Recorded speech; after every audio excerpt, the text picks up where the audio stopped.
Ceci est un livre audio autogénéré par Google. AFIRSE, collection dirigée par Guy Berger. AFIRSE. Collection dirigée par Guy Berger. Dernière parution. Louis Marmoz et Raoul Marmoz dire « La recherche en éducation. Pluralité et complexité, 2014. Christiane Peyronbonjan, Le cercle des concepts disparus. Philosophie et sciences S de l'éducation, 2010. Jacques Ardoineau, Guy Berger, Jean-Marc Huguet, L'éducation entre autres. Les entretiens de Pelleport, 2009. Marius Mukungkakangu, Vocabulaire de la complexité. Postscriptum à la méthode d'Edgar Morin, 2007. Patricia Ducoing dire La recherche en éducation au Mexique. État des travaux, 2006. Avertissement. Les pratiques d'évaluation de la recherche universitaire se sont très rapidement généralisées dans la plupart des pays, mises en place par les gouvernements ou des instances privées, et encouragées par les organismes internationaux. Elles sont l'objet de nombreuses interrogations dans les universités, et en ont en partie modifié les pratiques. Considérant ce contexte et prenant en compte les apports de l'AFIRSE depuis plus de 2 décennies sur la fonction et les moyens de la recherche ainsi que l'engagement de l'UNESCO en matière de suivi de la recherche, il est apparu nécessaire d'organiser avec le LAREQUOI, Laboratoire de recherche en management, un séminaire international de travail visant à établir un bilan des conditions et des effets de l'évaluation de la recherche universitaire, en particulier dans 2 domaines, celui des sciences de l'éducation et celui des sciences de gestion. Le séminaire avait pour objectif a. De décrire les mécanismes d'évaluation de la recherche universitaire dans les domaines disciplinaires retenus, en mettant l'accent tant sur les mécanismes gouvernementaux, opérés par l'intermédiaire des agences de soutien à la recherche ou du ministère de l'Éducation que sur des dispositifs alternatifs, créés par des associations de chercheurs et des agences d'évaluation, y compris internationales. B. D'identifier et analyser les types de production pris en compte par ces organismes. C. De s'interroger sur la pertinence des procédures d'évaluation de la recherche. D. De permettre éventuellement des recommandations. Si les informations présentées sur les structures d'évaluation évoquées le sont dans un système aux formes apparemment sans cesse mouvantes, les principes qui les régissent le sont peu et, grâce à la vivacité et à la pertinence des échanges au sein du séminaire, les témoignages, les soucis, les craintes, les interprétations exprimées par les participants témoignent de la réflexion nécessaire et de ses progressions et ainsi permettent des compréhensions d'une valeur permanente. Pour cela, sur ce sujet en débat, nous avons choisi de publier le résultat de ce séminaire sous la forme d'un protocole respectant autant qu'il se pouvait la spontanéité de l'échange, donc autorisant des formes verbales, des expressions qui ne correspondent pas toujours à la forme écrite traditionnelle, afin de bien montrer les cheminements de la discussion, ses ancrages et ses progressions, en un témoignage qui ouvre à de nouvelles réflexions, à de nouvelles actions aussi. Participants. Christophe Hassan, MCFHDR Sciences de Gestion Université Versailles-Saint-Quentin en Yvelines, directeur adjoint du LAREQUOI, France. Véronique Atia Delattre, MCF Sciences de Gestion UPMV, secrétaire générale de l'AFIRSE, France. Annie Bartoli, professeure des universités Université Versailles-Saint-Quentin en Yvelines, directrice du LAREQUOI, France. Abdelhak Bellagdar, professeur Université Mohamed V, Souissi, Maroc. Guy Berger, professeur EAC des universités Paris 8, France. Georges Bertin, directeur de recherche CNAM PDL, directeur d'Esprit Critique, France. Lise Bessette, professeur, Université du Québec à Montréal, Canada. Patrick Boumard, professeur EAC des universités Université européenne de Bretagne, France. Sylvie Didou-Aupetit, directrice de recherche, CINVESTAV Mexique, chaire UNESCO Assurance Qualité et nouveau pourvoyeur d'enseignement supérieur en Amérique latine, RIMAC Réseau CONACYTN de 252 297. Georges Haddad, professeur des universités Paris 1, ancien président, directeur, Unité de recherche et prospective en éducation UNESCO. Philippe Hermel, professeur des universités, doyen de l'Institut supérieur du management, Université Versailles-Saint-Quentin en Yvelines, France. Éric Lamarque, professeur des universités Bordeaux, président de la 6e section sciences de gestion, du CNU France. Joël Lebaume, professeur des universités Paris 5, délégué scientifique pour les sciences de l'éducation, ARS, professeur de sciences de l'éducation Paris 5, France. Louis Marmot, professeur accent aigu M des universités, Université Versailles-Saint-Quentin en Yvelines, président de la FIRSE, France. Jean-Louis Martinan, professeur accent aigu M des universités Ins de Cachan, France. Stéphanie Mignot-Gérard, MCF IAE UPEC, France. Catherine Nafti-Malherbe, MCF Sciences de l'éducation, Université catholique de l'Ouest, France. Georges N. Nahas, vice-président, Université de Balamand, Liban. Corinna Parléa, AAP UNESCO. Yvon Pesqueux, professeur titulaire de la chaire de développement des systèmes d'organisation, CNAM, France. Stella Retcheva, MCF Sciences de gestion, Université Versailles-Saint-Quentin en Yvelines, France, Bulgarie. André Desrobert, professeur des universités Lyon 2, président de la 70e section sciences de l'éducation du CNU France. Fernando Sabiron, professeur sciences de l'éducation U de Saragosse, Espagne. Francisco Cacedo, ancien ministre, ancien directeur de la division de l'enseignement supérieur à l'UNESCO, Togo. Georges Stamelos, professeur en sciences de l'éducation, Université de Patras, membre de l'Agence nationale d'évaluation, Grèce. Dina Tinosso, professeur en sciences de gestion, Université fédérale du Rio Grande do Norte, Brésil. Marissa Trindade, ancienne responsable du personnel, Université de Brasilia, Brésil. Fatima Yatim, ingénieure de recherche, LAREQUOI, Université Versailles-Saint-Quentin en Yvelines, France. Annie Vinocure, professeure accent aigu M des universités Paris 10, France. Première séquence. Annie Bartoli, France. Je souhaite exprimer mon plaisir à être ici et à lancer avec vous ce séminaire pour un ensemble de raisons que j'évoquerai très brièvement avant d'entrer dans le vif du sujet. La thématique est en soi extrêmement prometteuse et source d'appétence. Il est clair que s'intéresser à l'évaluation de la recherche universitaire est un sujet d'une permanence totale. Toutes les époques peuvent se prêter à ce type de sujet.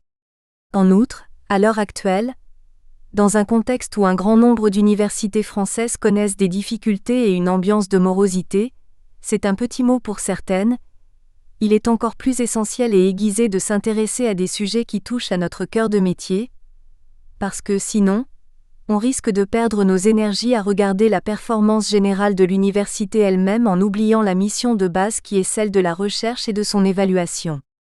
Je crois qu'il y a des facteurs de pérennité, mais aussi des facteurs conjoncturels dans nos travaux sur l'évaluation de la recherche universitaire. La recherche universitaire est au cœur du métier pour les chercheurs et les enseignants-chercheurs, et suppose de s'interroger sur à quoi sert-elle ? Comment se pratique-t-elle ? Comment se mesure la qualité de ces processus, de ces résultats, de ces impacts ? C'est le but de nos discussions que de définir ces différentes variables qui peuvent permettre de s'interroger sur l'évaluation de la recherche universitaire. Je suis également très heureuse de l'ouverture de ce séminaire, car il se pose sous le sceau de la bidisciplinarité. Les sciences de gestion et les sciences de l'éducation sont deux disciplines qui ne se connaissent pas toujours mais qui ont beaucoup en commun. Il existe clairement des intersections très riches entre ces deux disciplines et toute occasion de pouvoir travailler sur celles-ci, d'échanger sur leurs spécificités et leurs points communs possibles me semble produire certainement de grands apports. Notre laboratoire de recherche en management, le LAREQUOI précisément, a son centre de gravité en sciences de gestion mais affiche depuis toujours son ouverture vers des disciplines qui sont tout à fait proches des sciences de gestion dont de façon dominante, les sciences de l'éducation et je citerai des thématiques telles que l'éducation à la culture mais aussi la gestion des ressources humaines, les processus d'apprentissage. La troisième raison de ma satisfaction à l'ouverture de ce séminaire, c'est qu'elle démontre la mise en place d'un pluripartenariat très prometteur. J'espère que nous atteindrons les objectifs que l'on peut se fixer avec des partenaires tels que la FIRSE, dont les avancées sont toujours importantes au travers de ce nous en dit au LAREQUOI le professeur Marmot, et l'UNESCO qui nous donne l'occasion de pouvoir travailler en ces murs. Notre laboratoire est très proche de l'UNESCO pour de multiples raisons car nous avons des professeurs titulaires de chaires UNESCO qui peuvent, grâce à ce réseau UNESCO, répandre un certain nombre de réflexions et d'actions dans le monde entier. Le troisième partenaire de ce séminaire est le laboratoire de recherche LAREQUOI, que j'ai le plaisir de diriger. Nous sommes très impliqués sur des sujets de ce type, très heureux de pouvoir partager nos réflexions qui sont centrées sur les processus de management, notre axe porteur étant le management responsable et intégré, et je crois que la responsabilité doit être au cœur de nos réflexions sur une thématique comme celle de l'évaluation de la recherche universitaire. Nous pensons que nos chercheurs et enseignants-chercheurs ont une responsabilité certaine à la fois sur la manière de conduire leurs recherches et sur quoi elles peuvent déboucher.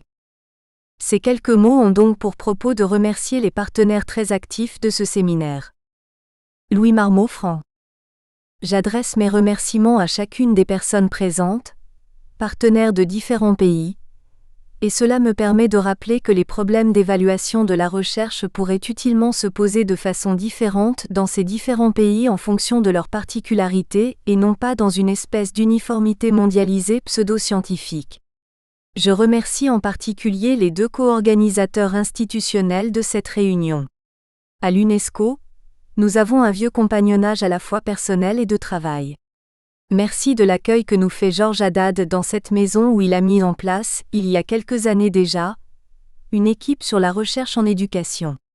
J'espère que ce souci de prendre en compte la recherche et cette visibilité de la recherche dans cette institution dureront au moins autant qu'elle. Il ne faut pas oublier pour l'UNESCO, Corina Parléa, l'agent de l'organisation de cette réunion. Le LAREQUOI, laboratoire auquel je suis attaché, est un laboratoire de sciences de gestion dans le cadre duquel j'ai été très heureux de travailler après une longue carrière en sciences de l'éducation, dans la mesure où cela m'a permis de confronter des approches multiples qui se font de façon tout à fait différente en sciences de l'éducation et en sciences de gestion. Il sera intéressant de mettre l'accent sur une confrontation de ces deux disciplines face aux principes généraux de l'évaluation de la recherche. Je dois également remercier au LAREQUOI Fatima Yatim qui a permis la réalisation du gros document d'accompagnement de ce séminaire, réunissant contributions originales et articles déjà publiés. Je souhaite rappeler ce pourquoi nous sommes réunis. Travailler sur ce qui se passe en matière d'évaluation de la recherche universitaire. Les pratiques d'évaluation de la recherche universitaire se sont très rapidement généralisées dans la plupart des pays, mises en place par les gouvernements ou des instances privées, et encouragées par les organismes internationaux. Elles sont l'objet de nombreuses interrogations dans les universités, et en ont en partie modifié les pratiques. Notre objectif principal est, en nous appuyant sur la description des mécanismes d'évaluation de la recherche, de nous amener à identifier et analyser les difficultés prises en compte dans cette évaluation, à nous interroger sur la pertinence des procédures, et à partir de ces échanges, à faire peut-être un certain nombre de recommandations ou au moins de mises en garde sur les pratiques en matière d'évaluation de la recherche. Je rappelle aussi les accents principaux de notre travail. Nous aurons à interroger les modalités d'évaluation, les classements, les approches générales dans différents pays, les normes, d'où elles viennent, les conditions de nomination des experts dans les différents pays, puis nous essaierons de réfléchir davantage sur les conséquences individuelles et collectives, aussi bien du point de vue de la recherche que de la société. Georges Haddad, Franc. Nous devons être très libres dans l'expression, et ne pas être conformistes pour aborder la question de l'évaluation de la recherche avec un esprit critique et constructif, de manière à essayer d'apporter des idées nouvelles, innovantes pour enrichir la réflexion de ceux qui nous évaluent, de tous ces technocrates, bureaucrates de l'évaluation qui font leur travail sans doute nécessaire, mais sont, ne l'oublions pas, avant tout au service de la recherche et au service de sa qualité. La recherche passe par des impératifs essentiels de créativité, d'innovation, de liberté, et son évaluation n'est pas toujours ni seulement institutionnelle. Un bon chercheur est aussi quelqu'un qui sait s'évaluer personnellement avec ses collègues, son équipe. Cette auto-évaluation non institutionnelle est à mon avis encore plus efficace et nécessaire que l'évaluation institutionnelle et bureaucratique qui est nécessaire, mais doit assumer ses propres visions et ses propres limites. Le chercheur a besoin de confiance, de reconnaissance, de liberté et de responsabilité. Être un chercheur, c'est aussi accepter d'assumer ses responsabilités et savoir reconnaître personnellement et avec ceux qui nous entourent la qualité réelle de la recherche que l'on produit, et ne pas vivre dans une autosatisfaction et dans une autarcie de la recherche. Il faut savoir s'ouvrir et travailler en synergie avec toutes les forces de l'innovation et de la créativité, qui sont les enjeux de la recherche. Il est absolument utile que des séminaires tels que celui qui nous réunit aujourd'hui apportent une voie nouvelle afin d'enrichir la réflexion du point de vue politique, technocratique, au niveau des institutions et des centres de recherche. Cela permettra à chacun de se repositionner par rapport au travail qu'il accomplit dans un domaine éminemment essentiel qui consiste à produire des connaissances nouvelles, des savoirs et ensuite, de les ouvrir, les diffuser, les partager à tous les niveaux. Il est important que l'UNESCO participe à cette réflexion. C'est pour cela que j'ai estimé que pour notre laboratoire de recherche et de prospective en éducation, ce partenariat avec la FIRSE était tout à fait légitime, au sein d'une interaction large qui couvre de nombreux domaines liés aux sciences de l'éducation. L'évaluation qui rythme et scande nos vies universitaires de chercheurs doit nous enrichir et non pas nous appauvrir ou nous paralyser. Il ne faut pas que les évaluateurs deviennent de ces commissaires du gouvernement, qui ont plus de pouvoir que les chercheurs. Nous avons connu des systèmes où ceux qui sont chargés de l'évaluation arrivent à empêcher ceux qui sont chargés de faire avancer la société d'accomplir leur travail. Je pense qu'il faut faire en sorte que l'évaluation soit comprise comme une aide à la recherche et à la qualité de la recherche, et non pas comme un pouvoir nouveau qui s'instaure et tue la recherche ou affecte sa qualité. C'est à ce niveau-là qu'il faut, à mon avis, réfléchir et avoir une approche offensive, mais sainement offensive. Donc, évaluer l'évaluation est important, évaluer ces évaluateurs qui aujourd'hui inondent le monde universitaire et le monde de la recherche. Ainsi Louis Marmot l'a dit, paraissent essentielles les questions, comment nomme-t-on les experts ? Comment devient-on expert en évaluation de la recherche ? Personnellement, mon travail se limite à faire de la recherche. Je me refuse à évaluer car je ne sais pas le faire, et je compte sur les évaluateurs pour m'aider à améliorer ma recherche et orienter le travail de mon laboratoire et les jeunes chercheurs à qui j'ai envie de communiquer l'envie de faire de la recherche. Voilà ce qui me paraît important. L'évaluation est un travail nécessaire, un travail ambitieux mais un travail qui doit garder une certaine humilité et une certaine modestie. Et le sens même de sa vocation est d'aborder les questions avec ouverture d'esprit, objectivité et honnêteté. Je terminerai en parlant de cette équipe de recherche et de prospective en éducation, pour laquelle je me suis battue pendant des années. Elle a vu le jour il y a 3 ans, malheureusement au moment où disparaissait la division de l'enseignement supérieur. L'idée que j'avais à l'époque était de renforcer la division de l'enseignement supérieur à travers la recherche et la prospective en éducation, parce que c'est au niveau de l'enseignement supérieur que la recherche se fait dans les domaines de l'éducation et de la prospective, sans oublier les autres acteurs de l'éducation, du primaire, du secondaire et les acteurs institutionnels et bureaucratiques, qui ont leur mission et leur rôle à jouer.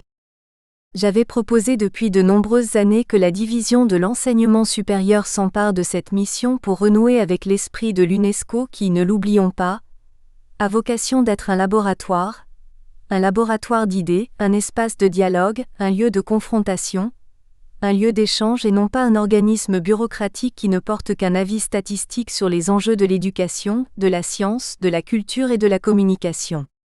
L'idée de cette équipe de recherche et de prospective à l'intérieur d'une division de l'enseignement supérieur était de renouer avec cet esprit fondamental, et j'ai eu la chance d'être l'héritier de Francisco Cedo qui lui aussi s'est battu dans cette optique et dans cette direction. Malheureusement, après 2 conférences mondiales sur l'enseignement supérieur que Francisco et moi-même avons accompagnées avec d'autres collègues, comme Louis, le résultat de cette grande réussite a été la suppression de la division de l'enseignement supérieur. Je vous le jure, avec toute la sincérité et toute la maladresse qui me caractérisent, que je n'ai toujours pas compris pourquoi la division de l'enseignement supérieur avait disparu.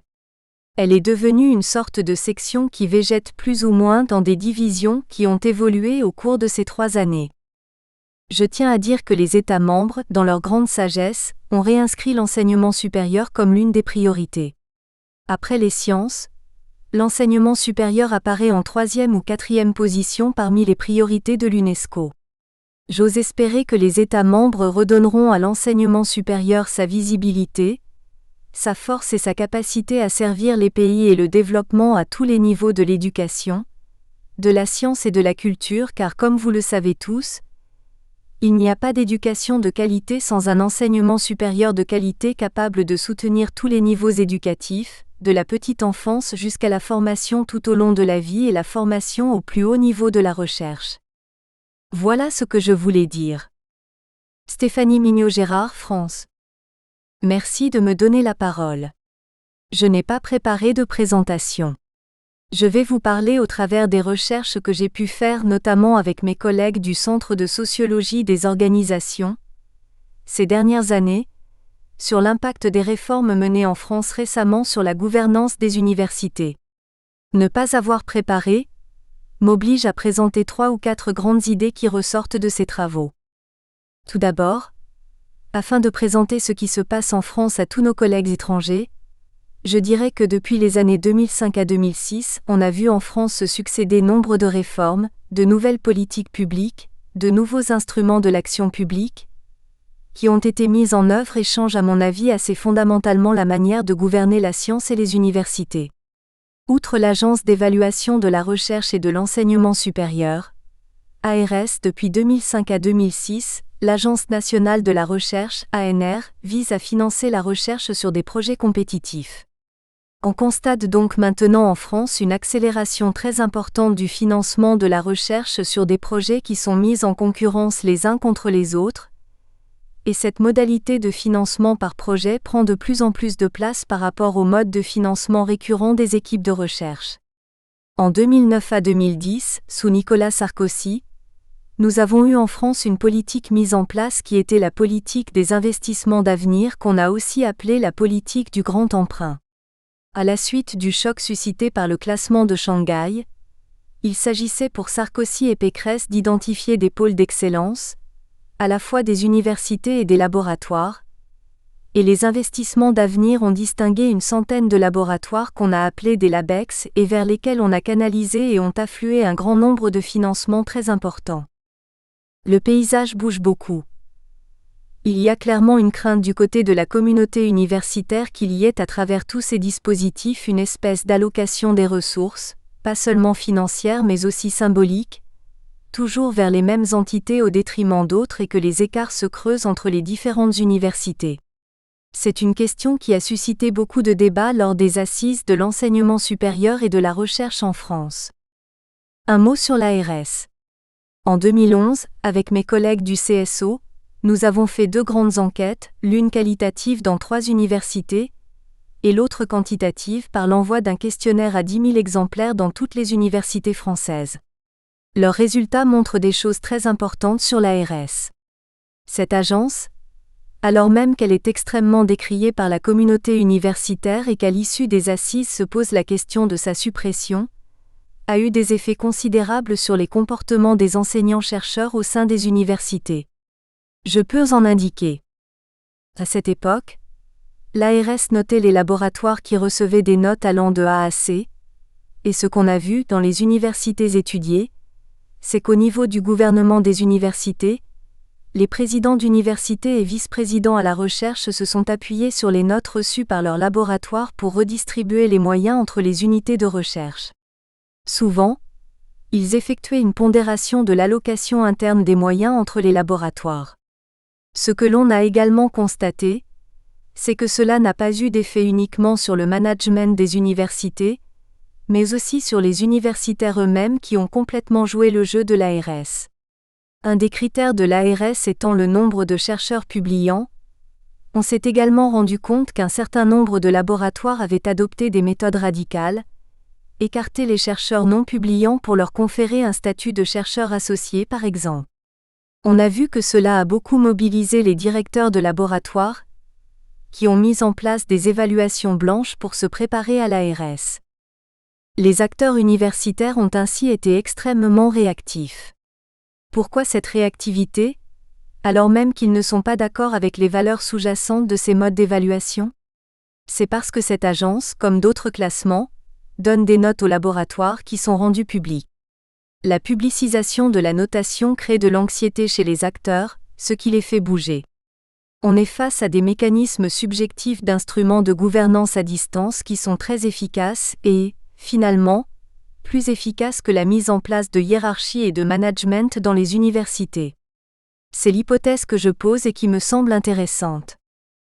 2 derniers points, vous avez parlé des bureaucrates, experts, etc. C'est vrai que quand on parle de management des universités, on a tendance à opposer les managers d'un côté et les professionnels de l'autre. Je voudrais dire 2 choses là-dessus. Le management des universités a besoin des universitaires pour agir. On s'aperçoit qu'il s'appuie énormément sur le jugement des pairs pour agir. Les experts sont souvent avant tout des universitaires. De fait, au sein de l'ARS, les universitaires sont nommés par leurs pairs.